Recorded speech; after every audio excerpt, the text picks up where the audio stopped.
Mic check, 1, 2, 3. Mic check, 1, 2, 3.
Good morning, ladies and gentlemen. I'm Dave Crouch, and this is Policy Talks, brought to you each month, usually on the last Friday of the month, by Williamson, Inc., our Chamber of Commerce here in Williamson County.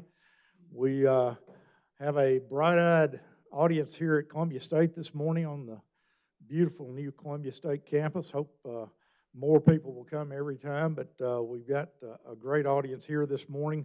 I want to welcome our TV audience by way of TV Channel 3, Comcast Channel 3 with WCTV, and our radio audience on WAKM. We're glad to have y'all all listening and watching this morning. We've got some special guests here this morning that I think are going to be enjoyable and enlightening to have a discussion with this morning. From the city of Franklin, our mayor, Dr. Ken Moore, our city administrator, Eric Stuckey, the director of engineering, Paul Hosen, and the assistant director of engineering in the traffic, and you'll have to finish this, Jonathan, but Jonathan Marsden. Capital Projects, okay. But, oh boy, that's great. You know, normally I start out by getting to know the mayor a little better, but Eric, you've gotten a very special award here this past week, so we're going to start with you. As the City Manager of the Year, thanks to the Tennessee Municipal League and the City Managers Association, that's quite an honor. And how do you qualify for that honor? Well, maybe I should ask the mayor that. Yeah, you probably should ask him more. It is selected by your peers, so city managers across the state, but it's nominated by my peers at the city. And so I think the mayor may have been involved in that. Some of our staff may have been involved in that. I've heard stories after the fact. It was a complete surprise to me. So I was tricked into being at a breakfast on Tuesday morning by our mayor. And I'm sitting in that breakfast, and partway through they do this award, and I'm really not thinking about it. And then I realized that they're talking about me. So that was a little bit, you know. And then they announce you, and I stand up, and I hear this response behind me, loud response behind me, and somebody points to turn around, and there's about 25 of our team members that made the trip down to also celebrate. And and my wife, of course, who was filming, and it was just a cool surprise to get that, and then also have so many people there that you work with, and that, quite frankly, make it possible. I mean, you know, this is a team sport that we're in terms of community building and community service, and you know, they all make it possible. The board support, the team, the staff team, all of that, and so to have those folks all represented in that crowd was really cool. And so, thank you. Congratulations. Maybe not the last time, but maybe a couple of years ago, right before you were here, you just finished a trek up Mount Kilimanjaro. Yep. If I'm saying that right. Have you done any higher mountains since then? Nothing higher than that, but had an awesome trip this year with my family. We went to Italy and Greece, and then when we were in Greece, we were in Crete for 4 days, and there's a lot of great hiking there. So that was the hiking stint of that trip, and so it was great to have the whole family together and to do that. And so that was a trip of a lifetime for us too. That was great. Dr. Moore, and I think Eric's been city manager or city administrator for 15 years. Almost 15. Mm-hmm. And you've been mayor now for 12 years and however many months, let's see, probably about 6 months. All right. 12 years and 6 months. Okay. And you're enjoying it enough so that you've thrown your hat back in the ring. I appreciate your asking. Yes, I am running for another 4-year term and excited to do it. It's an exciting job to get to work with such a talented staff and also such a special community and lead that community and continuing to keep the special place that we have. So why did you think Eric needed to be city manager of the year? What does he do that nobody else could do? Well, he's extremely smart. That helps. Haven't found situations that we've encountered that he hasn't had experience. Just the way he manages our city team, just the way he interacts with the public, his transparency, and also his fairness that he demonstrates every single day, whether he's dealing with people that are running for office, whether it's people, our board, or whether it's employees, or whether it's citizens. He's very transparent and very open to conversation and listening. He's a good listener, a good idea man. Great. Is that enough? That'll work. That'll work. We got other things to talk about. Absolutely. So. But who wants to introduce Paul Hosen? I'd be glad to take a shot at that. Paul's been with the city about as long as I have been, going on 15 years, and has worked his way up in our engineering department and serves as our director of engineering and our city engineer for, gosh, the last 11, 12 years, something like that. And so Paul heads up that, and that has really two primary focuses in terms of the capital projects, which is our infrastructure, building, supporting that, and designing and anticipating our future needs there, but also working with what development brings and the infrastructure impacts that has, and that is done appropriately and done well. That includes things like stormwater regulations, and that's implemented appropriately. We'll talk a little more about our intelligent traffic systems, which is ways we use technology to make signalized intersections work better, smarter. And so Paul oversees all that and does it really well, and he is a unique blend of really sharp technical skills as an engineer, but also really good people skills. He's great at talking with the public, working with our team, and helping get to solutions and understanding what we need to do in terms of projects and investments in the community. And so we're really fortunate to have Paul's leadership and many, many contributions on our team. Paul, tell us something about yourself that nobody else in here knows. So. Well, I love working on home improvement projects.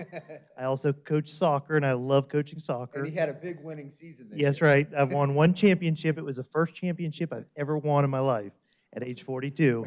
It was U9 rec soccer, but we won. So for the first time ever, I won a championship, and I'm very proud of that. He wore that, he wore a medallion around for a couple That's right. days. That's right. For a 9-year-old, but it was good. It took 41 years, but I won a championship. There you go. It happened to be U9 rec soccer, but I'm still first place. How about introducing Jonathan?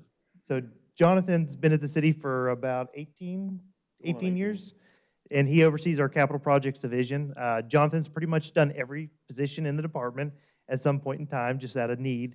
But he manages all the capital projects. Very lucky to have him. Extremely knowledgeable in federal funding, and he's just a great guy to have. Extremely knowledgeable and does a great job working with our team to make sure we're delivering them as quickly as possible. Extremely knowledgeable, and he is a much better presenter than I am, is what I tell him all the time. When I have a presentation, I'm like, Jonathan needs to come with me. Much more entertaining. Now, Eric, when we talked the other day, we discussed just talking in brief about some of the high-profile projects. If you would, just hit the bullet points of the Franklin roads and McHatchers and things like that everybody is all curious about. They've been covered pretty well in other venues and in this show a year ago that had not a lot changed in some cases. But give us a rundown of what's going on around the city there. Well, I'll hit some highlights, and then I'll probably pass it off to Jonathan, because that's one of his primary responsibilities. So he'll hit some key parts better than I can. But we're so thrilled to finally have Franklin Road done. There's still some punch list items, but it's a great improvement. Yes, thank goodness. That did take a little longer. We are all feeling the impact of labor shortages and some of the other elements that have made projects harder to deliver, and our contractor and subcontractor was not immune to that. So that project got completed probably 6-7 months after the contracted date, and so we're working with what that means with our relationship with that contractor, but and accountability there. But it is a huge improvement in terms of connectivity with the sidewalks, upgrading all the other infrastructure around it, whether it's stormwater or our utilities, and of course, it makes that a continuous 3-lane road into downtown, and that great connection that we now have out to Harlansdale, out to the factory, out to the sidewalk network that takes you up Liberty to the east. So all of that is really a huge improvement, and glad to have that in place. We have several other things we're working on, looking to bid the McEwen project here by the end of the year, which is a huge project, not far from our doors right here. Describe what that is. And that will take us from the roundabout at Cool Springs out to Wilson Pike. And so that will basically make that, you see the stretch that goes from Cool Springs in towards where Nissan is, et cetera. You'll see that same similar type of road profile heading out. So there's a lot of topography to deal with. It's a huge project. It's a largely federally funded project. We got about $22, $23 million of federal money. We're going to make a run at another 9 or 10 million before we get the project going, because we've already checked all the boxes on the federal side, and we believe there's some money available, which is good because the project cost continues to escalate. We've seen that with everything. So that's a big project you'll see some activity on coming up.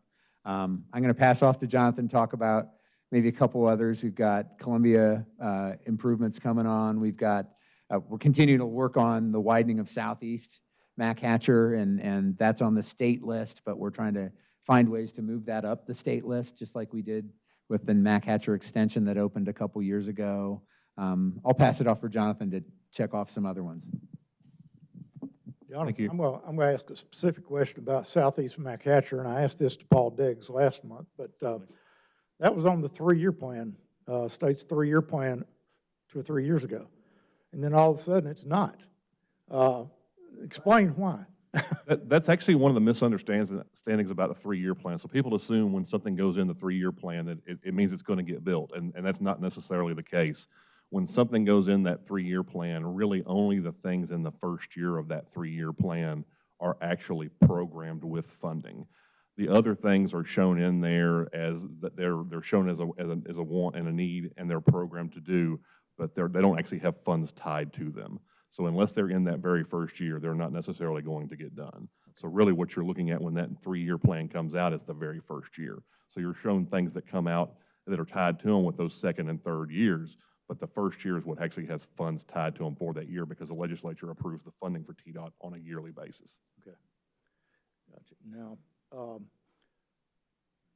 there are state roads in the city of Franklin. That's correct. There are city roads in the city of Franklin. You're getting federal funding for McEwen. How do you know where to get money for all these projects? It really depends on whether the roads are listed on, whether they have a designation as listed on National Highway System, or whether they have certain designations as a classification, whether they're, in our case, because we're an urban area, not a rural area, whether they're urban minor collectors or above, listed as they're listed with the National FHWA and TDOT's classification system. So we work through the Metropolitan Planning Organization, Nashville Metropolitan Planning Organization, which is actually a subset of the Greater Nashville Regional Council. So it's actually a 7-county area that we compete with the other counties in our area and other local jurisdictions for federal funding. And as long as we meet the criteria for the various programs of federal funding, that funding is prioritized and programmed for various projects in our region. So we have to pay close attention to how those individual, the routes in our area are classified, and if they actually qualify for funding, then we also have to submit those through the MPO, who then objectively looks at those individual projects that are submitted on a very periodic basis, and they go into their regional transportation plan, which is kind of a wants list, and those are programmed on a 25-year basis in horizon years, and then every 4 years they go into a TIP. It's a transportation improvement program, and that's actually what it's a physically constrained program where they take all the federal programs that money comes to straight to the MPO for distribution to the local agencies within their region, and then that's distributed out to the local agencies. And the state also gets their share. Mayor Moore, you're a member of the MPO. I am. That's the Metropolitan Planning Organization. Actually, we call it the Transportation Policy Board. We actually call it Transportation Policy Board, and I'm on that particular board, yes. And that board makes many of the decisions about where federal money in Middle Tennessee goes as far as road projects. That is the purpose of the Transportation Policy Board, is to determine how federal money is spent on all forms of transportation. And is every mayor in Middle Tennessee on that board?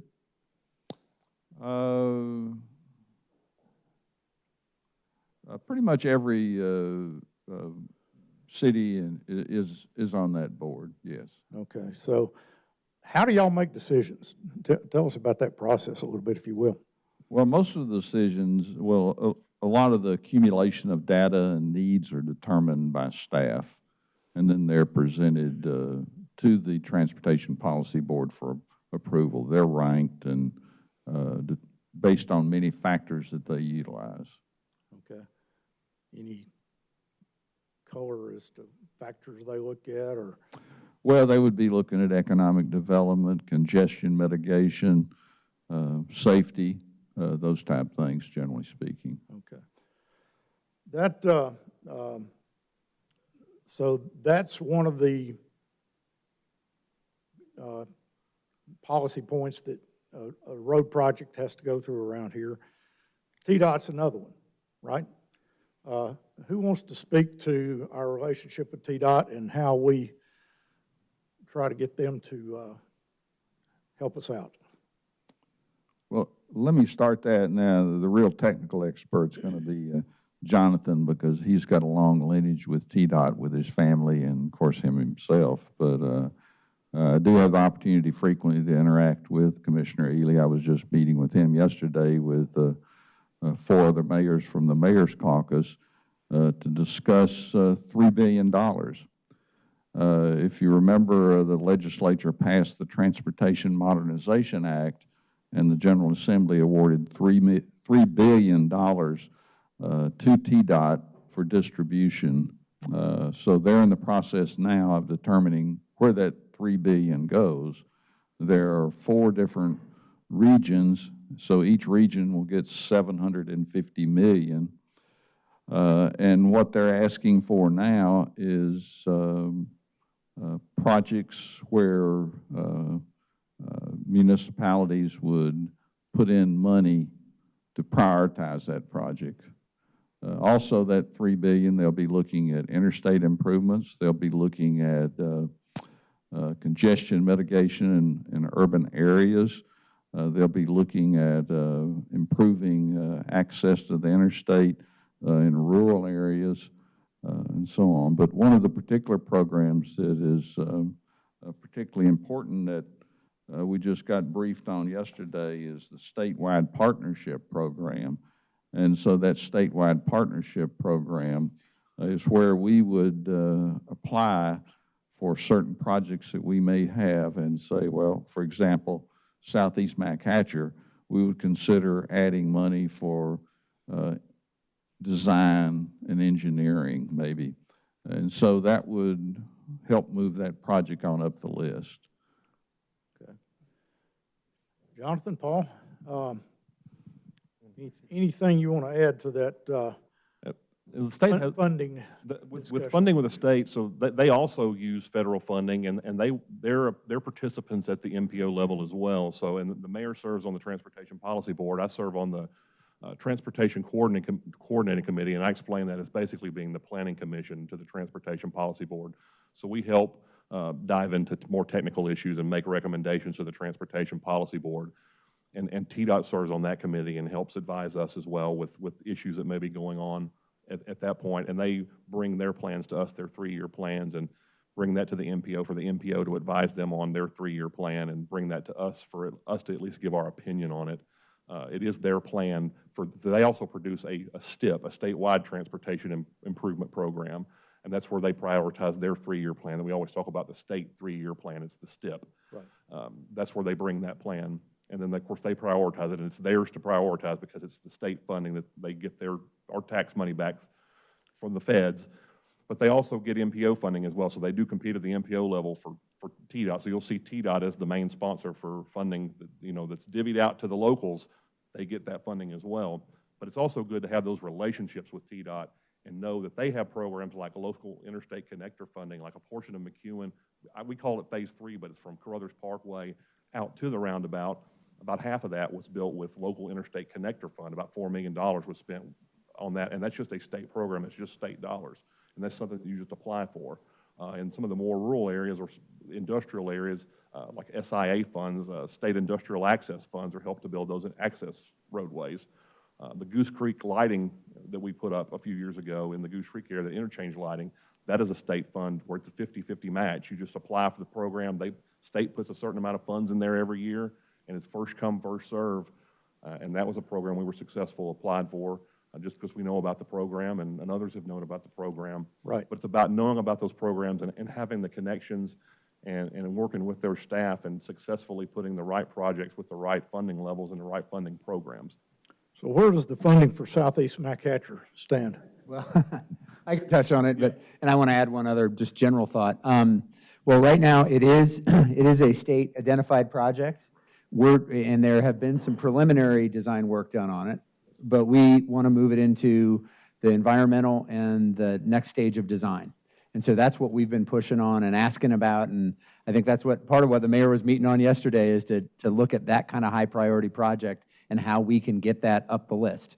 The extension that was completed a couple years ago, the city put significant money, both real cash, but also lots of staff time and effort to facilitate that project that moved it up that list.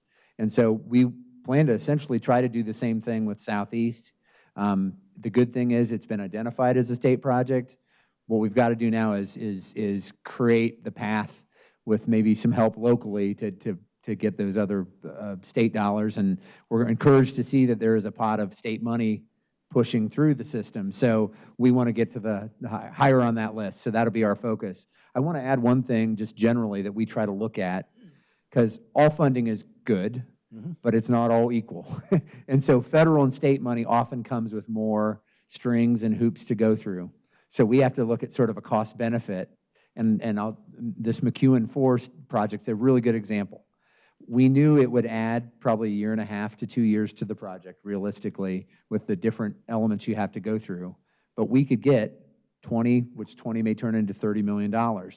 And that helps us stretch our local dollars further. That's 2 or 3 projects that we can get done locally and help other places. So in our mind, the scale of that was worth it. Yep. Not everything that you might be able to get some dollars in may be worth the hoops and the delay that you have to do to go through those hoops and deal with it. So Jonathan definitely helps us navigate that and think that through. It's a funding strategy component, so we try to use those dollars the smartest way we can, leverage them the best way that helps us free up dollars to do more local projects that we can execute a little quicker. Okay. Anything you want to add to the Goose Creek goings on? Long Lane overpass or any of that? Well, Long Lane we're moving into the right-of-way acquisition, which there's about 40 parcels we have to acquire. So that's going to take some time, probably a couple years to get that knocked out. And then it should be able to move forward with construction from there. Anyone? That's pretty much it. We're finalizing design. Yeah, what I would say is the hardest part of any project is always going to be utility relocation, and we partner with people like Middle Tennessee Electric to help us with that. Atmos Gas, I mean, we're usually moving 6 to 7 utilities at a minimum, and we got to keep services live, and the other part is the right-of-way acquisition, purchasing that. So those take up a significant amount of time. I always tell people, we're not doing roadway projects, we're doing utility projects, and then we just put a roadway back when we get done. But we have great partners like Middle Tennessee, Atmos Gas. They are all great to work with, but it gets extremely complicated, and then you're dealing with tons of residents, lots of questions, and that's really the most challenging part of the job. But once you get through with that phase, then we do a utility project and build a beautiful road back. So, kind of switch gears here. I'm sure, I mean, I love talking about this stuff, but I'm sure some of our audience would just soon we move on to things a little more understandable. But recent years we've noticed a lot more high-rise buildings or mid-rise buildings going up along I-65. And I think I remember when Jerry Sharber was mayor and Nissan came to town, there was I think maybe an ordinance introduced at that time to allow some of that. It seems like it's accelerated a lot in recent years, and I think that's on purpose. Um, Somebody explain the rationale behind that and why we're seeing that. Is all of Franklin going to look like New York City when this is over with, or what's the overall plan here? I'll do a little introduction, then I think Paul can talk a little more about it. But first of all, we try to align land use planning and transportation planning together because land use drives the demands on the roads. So we try to make those sync up with each other and connect. And we do try to align more intense land uses with where the infrastructure is most robust. So that's part of what we do. We also do traffic studies associated with all of the developments so we understand its impact, and those are studies performed by a third party. They're not performed just like the developer handing us a study and saying this is what it ought to be. We have some independence there to help make sure we're fully realizing the impact. Paul really works with that closely and coordinates the planning and land use component with the transportation planning. So you want to talk a little more about that? Yeah, so we try to keep it updated, and so we look at what the proposed land uses are, and then we link that with infrastructure. And it's not just roadways, it's also water and sewer, electric, gas, all the above. And where does it make sense to build density? It's obviously is focused very much in the Cool Springs area, the Goose Creek area along that interstate corridor, and that's where we continue to invest funding. The Board of Mayor and Aldermen have invested a significant amount of funding there. The other thing that I'd say too is a lot of people think cities build all the infrastructure. We don't.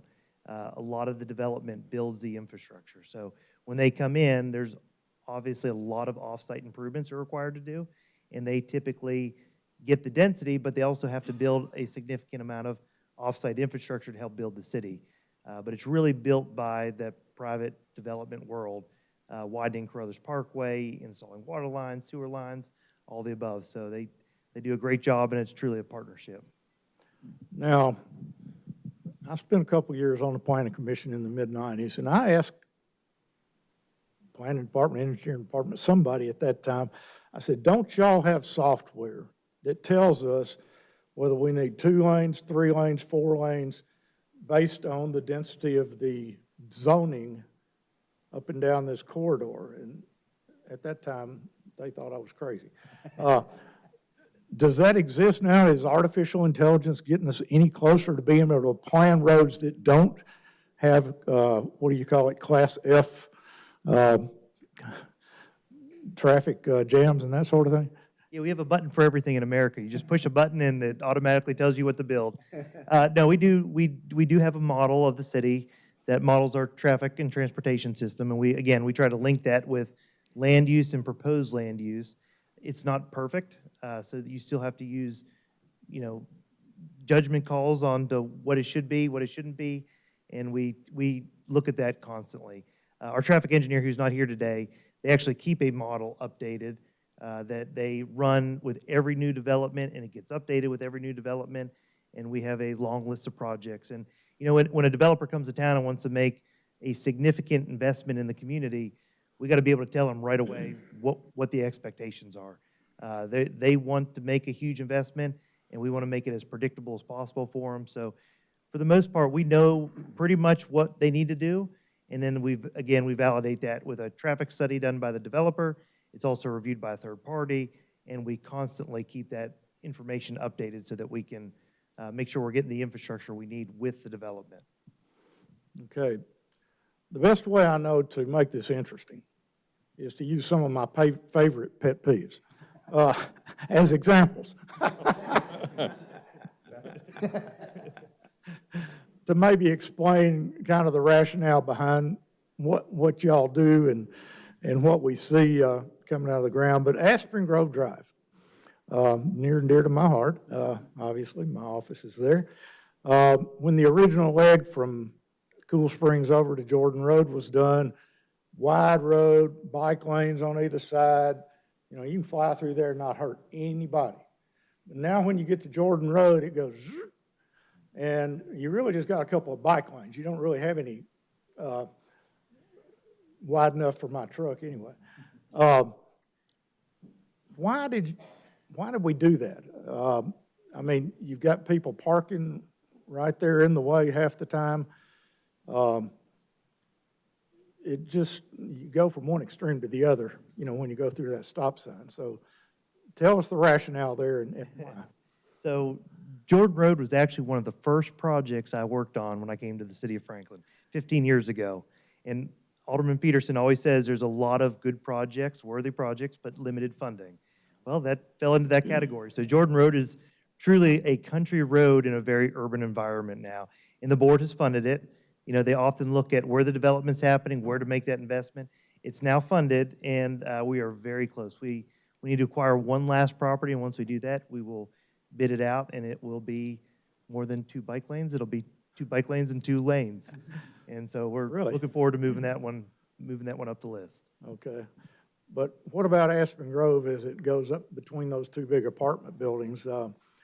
They built 350 units of apartments there. Apparently they got them full now, so they're going to build another 428, I think, on the other side of the street. How are all these people going to get in and out? How am I going to get in and out of my office? Did you do I mean, I'm sure there was a traffic study done. What did it say? Well, I'll tell you that Jordan Road would not be the concern, or Aspen Grove. Most of the traffic issues are on, you know, Mallory and Cool Springs Boulevard, but there's traffic signals planned, and we keep the signals timed. Every 3 years, we're updating timing. Actually, they're doing it almost every day, but every 3 years, we do a comprehensive study of the traffic signals and keep them coordinated to the best we can, and it's really about extending the life of that infrastructure and making the most of what we have in the ground. So it's something we look at constantly. Okay, in the news, something called the Middle Eight. It's been battered around. I'm sure traffic studies have been done. How many units is that anticipated to add to the housing market in Franklin? I don't know the unit count, do you? I think it's 275, something like that. Yeah, I can't tell you the unit count, but I can tell you that the traffic was not the big issue. That traffic works, and it was acceptable level of service, and there's other concerns about it, but the traffic was not the issue. When you say acceptable levels, you've got A, B, C, D, E, and F. Is that the scale on, what do you call it, traffic, what's the word for it? Intersection functionality. Yeah, functionality, yep. So what is acceptable? A, B, C? That answer varies. Actually, we did a recent survey of the board, and all the answers came back a little bit differently. Told you I was going to pick on you Here this morning. eventually. But, you know, it's all different depending on who you are and your perception and what your expectations are. Ooh, In an urban area like Cool Springs, the F, an acceptable F, is probably okay. It's a very urbanized area. Now, you get out into the West Haven area, they probably expect more of a C. So it just depends on your expectations and where you are. or how long have you lived in Franklin, maybe? Or how long you've lived in Franklin. All right, you've got some, sounds interesting, some new software traffic study, or traffic improvement. It's on my notes here somewhere now, I can't find it. Intelligent traffic system. Tell us about that, Jonathan or Paul? So one of the projects we recently got a grant for, we got congestion mitigation and air quality grant, which is, in most cases, it's non-construction style grants to improve, obviously, like what the grant says, congestion problems and air quality problems. We actually have a project about to move forward into, and I just said not construction, but it's still called the construction phase and implementation phase on 96 East Murfreesboro Road from Eddy Lane all the way out to Arno, so 13 intersections, signalized intersections. It's actually kind of we could just call it a traffic signal improvement project, where we're actually going to upgrade multiple traffic signal cabinets, do multiple signal head upgrades, but a lot of what we're doing is upgrading the technology out there. So this is one of those where we're doing a lot of technology upgrades, such as we're installing, this is actually our first really connected vehicle kind of pilot program out there, and it's not fully what you see, you have to have a true controller inside of your car, but you actually will be able to download an app, a free app, that will relay information from the traffic signals to your vehicle. about the information going on at the signals. We're actually going to put in an emergency alert system that will integrate with Waze, the actual Right. digital navigation system that will alert you when an emergency, like a fire truck is in your area. It will actually populate onto Waze and tell you there's an emergency vehicle near you on that corridor. We're actually putting in automated traffic signal performance measures that will actually give our traffic engineers live data from the detection at those intersections, so they can actually make tweaks to the system. It will give them live data, so it gives us signal health performance at those intersections. So a lot of new features are coming to that intersections that we hear about ITS. It's really about getting that data back to us to make those signals run more efficiently, to make them run smarter. And we're installing new detection systems out there to get that data, installing new controllers out there, which are basically just modern computers out there that are more robust, more open standards that allow us to do more complex operations at the intersections that are more open and compatible with each other. They talk to each other and communicate with each other. So it's a lot of upgrades out there that you won't necessarily see a lot of construction. You don't necessarily do lane widening, and that's really what ITS is about. It's about doing more with what you have out there, because we know that we hear level of service and people say, well, you know, we want level of service A, and that's free-flowing traffic. Well, that's not necessarily what you want. It's kind of counterintuitive. Yeah, we can do that, but do you really want a Murfreesboro road that's 18 lanes wide? No, I don't think anybody really wants that. I mean, if you're driving it, yeah, you'd love to have the luxury lanes where you're cruising down that, but think about the pedestrian trying to cross that. We want to make the most efficient use of those lanes. So that's what ITS is about squeezing the most efficient use out of every asset that you have. So that's what we're trying to do with that particular project. And we're doing little things all over town, whether that be with radar detection, so we don't necessarily have to install infrastructure in the ground anymore. We've got radar detectors all over town.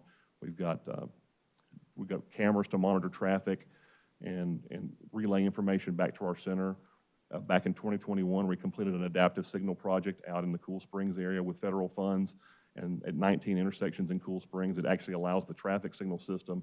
They communicate with the other 18 intersections, and it actually steps the timing levels up and down automatically to accommodate traffic level increases real time, whereas it would only adjust a plan based on what we have inputted.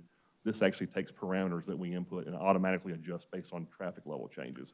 So you're seeing all of those changes in there to help accommodate those changes out in the field. So this intelligent traffic system is responsible for our traffic light cycles getting longer and longer and longer. Or shorter and shorter. They adjust to the volume. That's the idea. I hadn't noticed that yet, but It'd be a lot worse if you didn't have it. you know, the longer the cycles, the more stupid things we do. Yeah. So just keep that in mind. That'll be the last of my pet peeves this morning. So the interesting stuff, the cameras we see around town now, who's watching those? Who gets to see those? Our Traffic Operations Center. Brandy's not over there spying on us, or Ken Moore. You can't go online and see it, right? Yeah, you can get online and see them. Yeah. So it's funny, when I first got to the city, I think we had about 5 signals connected and maybe 2 cameras, and now they have gone above and beyond my expectations. We have almost every traffic signal is connected back to the Traffic Operations Center. How many is it, 130? We actually have 134 signals and 132 are connected to our talk. Yeah, so they sit in their office now. Before, you used to go visit every traffic cabinet and manually input the timing. Now they sit in their office, and as they get a complaint, they can monitor it with video, and then they can make changes on the fly, and we have people fully dedicated to doing that.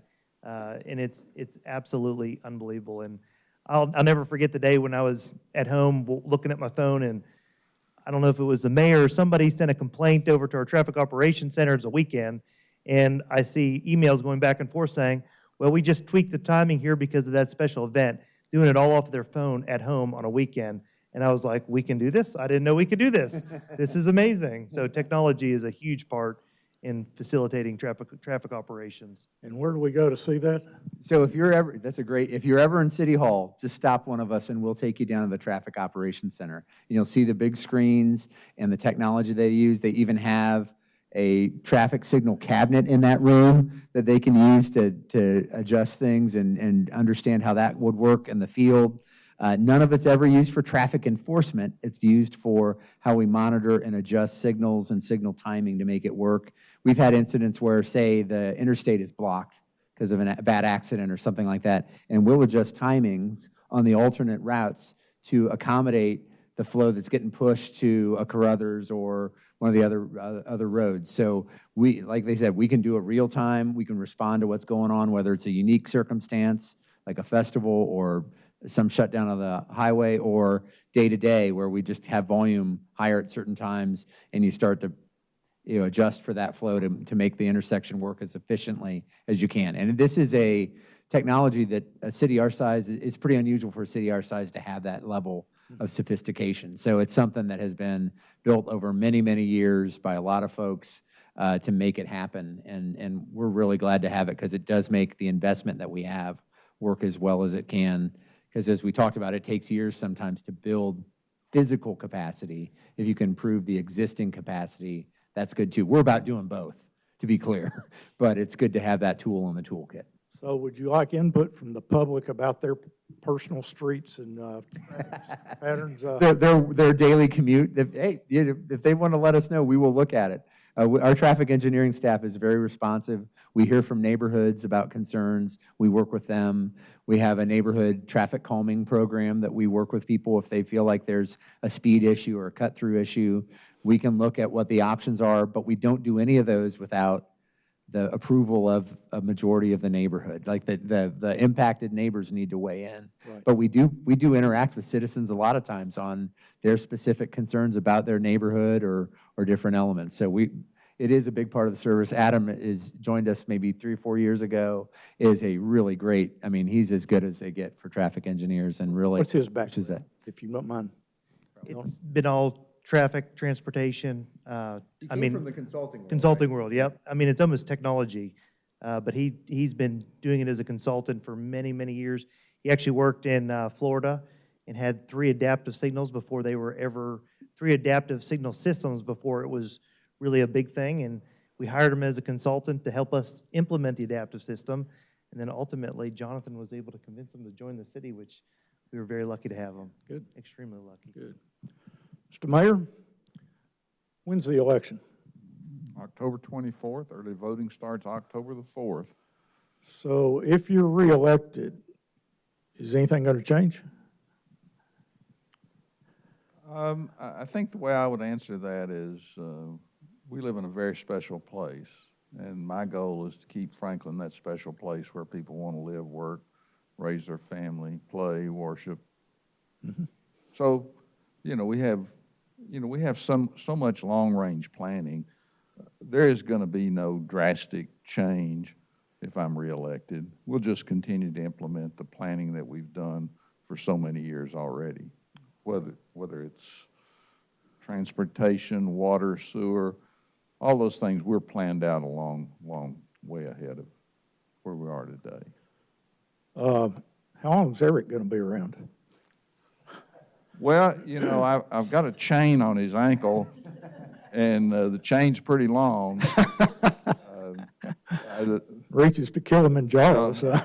Ask permission to leave. I think we all, our board and staff, love working with Eric, and getting the designation as City Manager of the Year is pretty special. So we hope he'll stay around a long, long time. A couple other just random things here. Bicentennial Park. Apparently that's getting ready to come out of the ground. Some pretty amazing things there. Venue that'll hold 3,000 to 5,000 people, but only 57 parking places. Is that what I read? The bid was just awarded. I'm not sure about 3,000 or 4,000 may involve shutting off the street. But there's where the Georgia Boot Pavilion was, that's going to be rebuilt. But that'll be built in a way that it can be an event venue, if you will. So smaller festivals could happen there.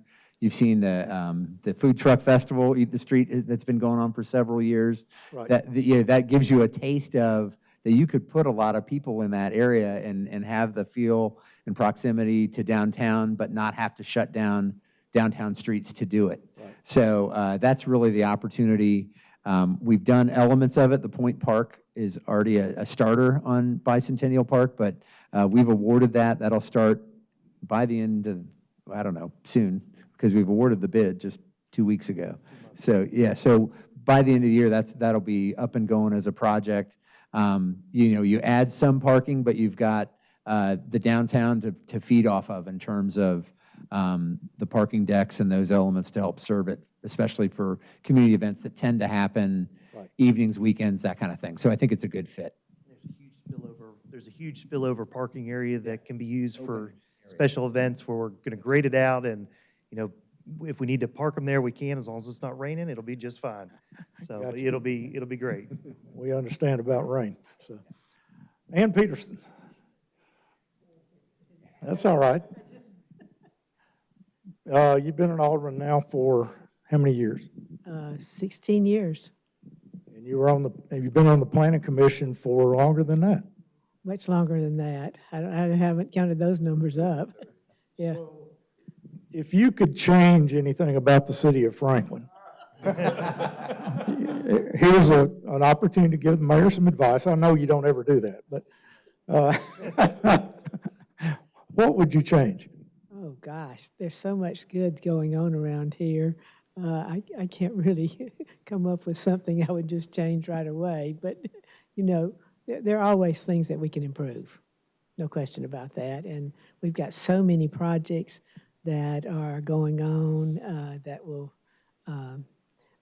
be interesting whenever they get done. And you can see from, just being able to open the Mac Hatcher, Northwest and everything. That was tremendous. And the city did put extra money in that to kind of, push the state to do something about it. But we've done a lot of really good things, and not only on roads, but you think about over the last few years, we've gotten fire stations, out on I guess it's on Paytonsville Road, but anyway, it's out in Berry Farms area, in Goose Creek, and also even not that really long ago in West Haven. So we've been doing a lot of things that have been helpful to do. I don't know. I can name some things where I think, if I could snap my fingers, but. Ann Peterson and I were kind of from opposite sides of the political spectrum back in 1989. We didn't quite know whether we liked each other back then. In fact, I made a proposal at the Planning Commission. She shot it down. It never saw the light of day. And but the more we've gotten to know each other, the more I liken it to the Baptist and Church of Christ. We got a lot more in common than we got differences. And really have gotten to respect Ann Peterson and appreciate what you do. Brandy Blanton, you're next. Are you going to say whether you liked me from the beginning or not? From that day at One Stop Market, Mm-hmm. where I was in front of you and mine, and I turned around and looked at you, and you looked at me, and we've been friends ever since. We have indeed. So I don't think we, And your wife was my next door neighbor for a brief time. true. So what would you change about the city of Franklin? So I had a moment to think, but it's going to go back to a conversation that we had out in the lobby earlier, and I was so glad you agreed with me. There was a project that was put on the CIP. Jonathan and Paul can go ahead and laugh. A couple of years back, when Pearl was alive, actually, and it is for the intersection at Royal Oaks, which turns into Mallory Lane and Liberty Pike, directly around Centennial High School, and right by the entrance to my subdivision. So I'm very familiar, where they want to retrofit a 2-lane roundabout. And also, because my subdivision is very close, another smaller roundabout there. It got approved and was in the capital improvement list, much to my dismay. But fortunately, as we had the new alderman reelected 2 years ago, it was asked, are there new projects we want to reconsider now that we have kind of some new thinkers, and I had some people on my side. So I just really feel, I know that roundabouts are a great way to move vehicles. I think retrofitting a roundabout in that area, to me, you agree, there's 1,800 plus Centennial High School students. There is a very large hill in Royal Oaks that would feed into that, and I just think it would be an absolute nightmare. So that's what I want to change. I want it off the list.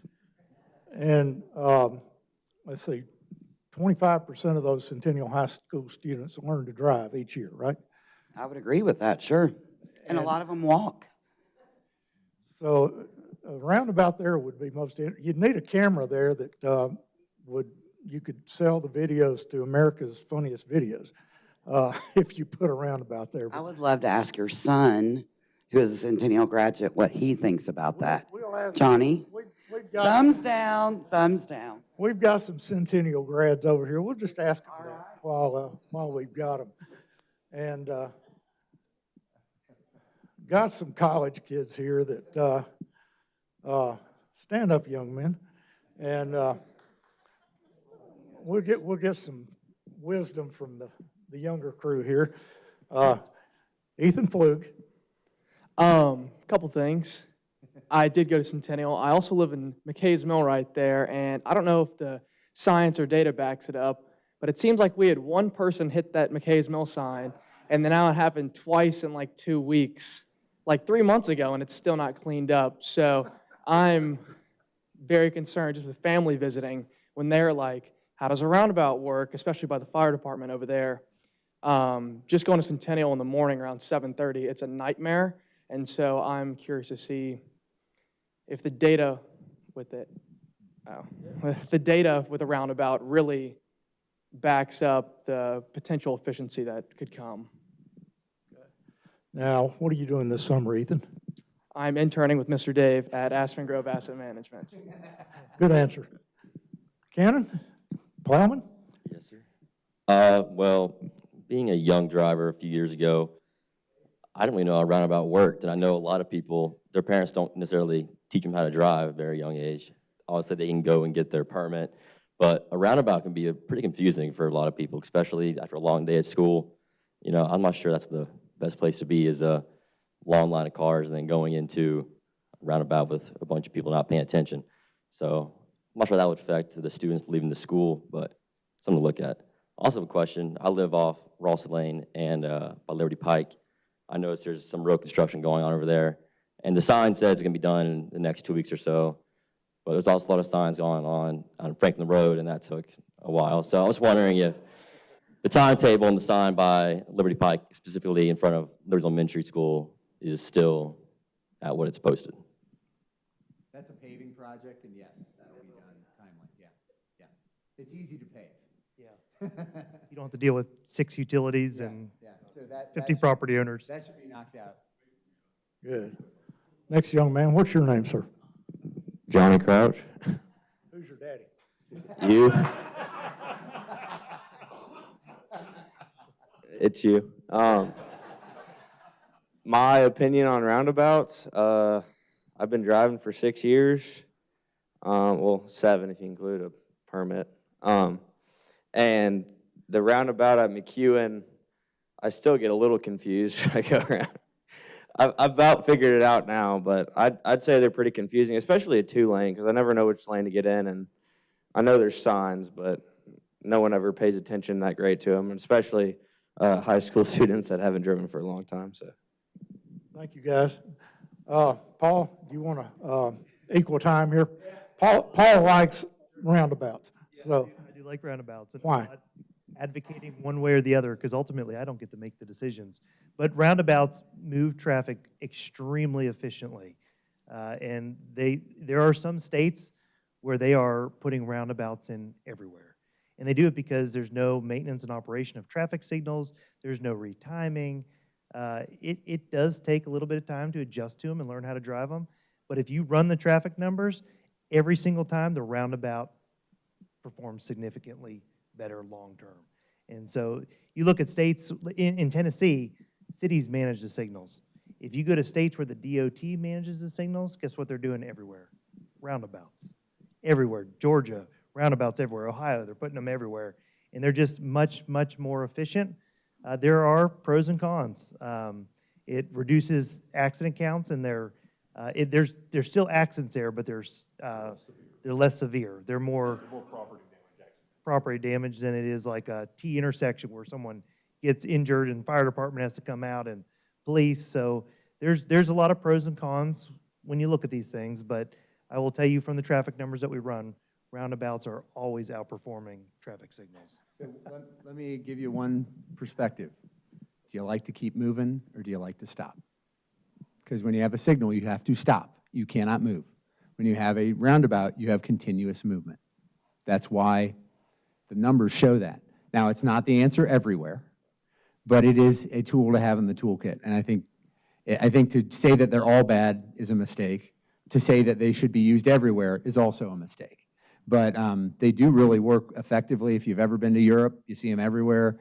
And the fact that you continuously move is why they're seen as a really viable option in some of these places. And that's generally why they win when you look at their technical merits, is when you come to the peak conditions. So you look at a Cool Springs area during the peak condition, like an afternoon rush hour, any intersection's probably going to be at capacity. So when you're talking about capacity, how much the lane itself can hold, it's going to back up. Anything's going to back up when the lane itself, the roadway, is at capacity. Everything's going to back up. So if you say the roundabout's going to fail, the signal's going to fail, stop sign's going to fail. Some of them may fail worse than other ones.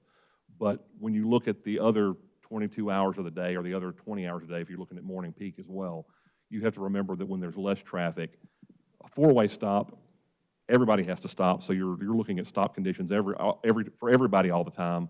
For a traffic signal, you're looking at least two directions having to stop every time.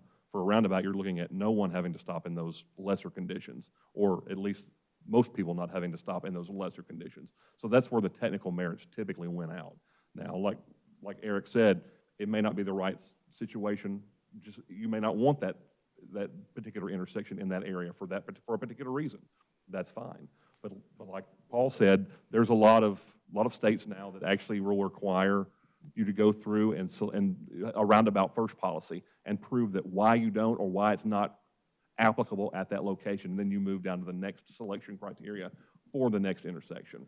Mindy Tate's got a quick question. So transportation isn't only about the pavement on the road. It's about other forms of moving people and sidewalks and multimodal.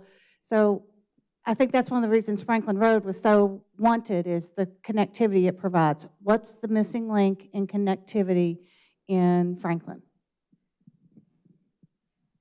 From a bike and ped standpoint, so pretty much every project we do, there's a bike and ped aspect integrated into it. Also, our Parks Department has a park master plan, which Lisa Clayton helped develop. She's our Parks Director, and it's a greenway network that it links up with neighborhoods, commercial nodes, the transportation system, and the two plans are very, very well coordinated. The missing link, I think that's opinion-based. I mean, I'd personally like to see a lot more greenways, but I will say the city has made a huge effort under Eric.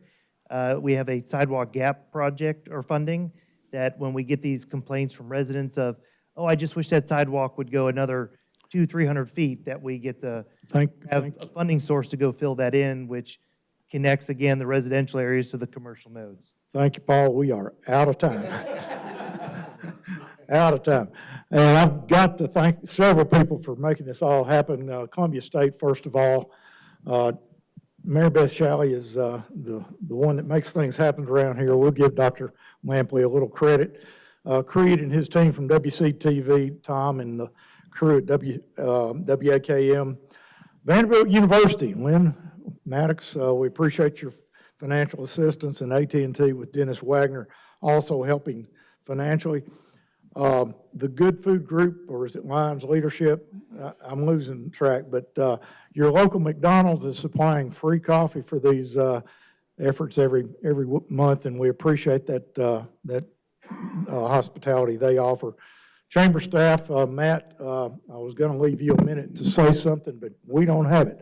But the chamber, under the leadership of Matt Largen, and particularly the quarterback on this one, Kel McDowell, we appreciate your help on all this. Jenna with the PR element. So I hope you'll be back here next month, August 25th, and we look forward to seeing you again. Thank you.